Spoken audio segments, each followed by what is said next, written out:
Morning. Well, I'm sorry, yeah, there's a button on that. There you go. Thank you. There we go. Okay. Good morning. I'm Dale Smith. I'm the board president of Family Promise of Southern Delaware. I'm also part of the Sussex Housing Group, and that's why I'm here today, is to continue our discussion with you all about the need for affordable housing in Sussex County.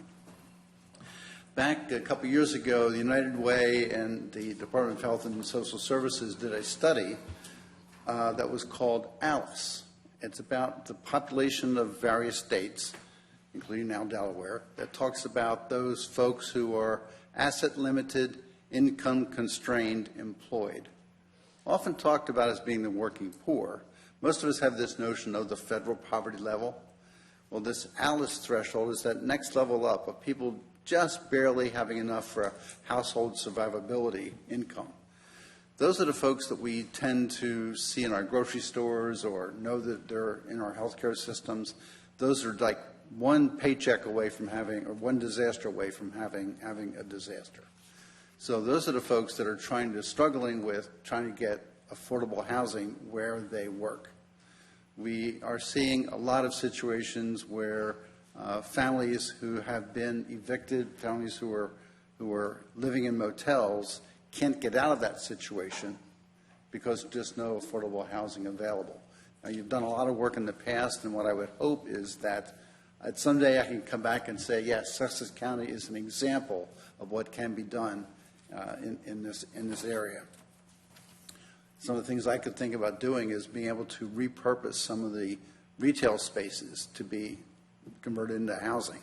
Another thing to do is to allow those zoning considerations to have residential space above retail space.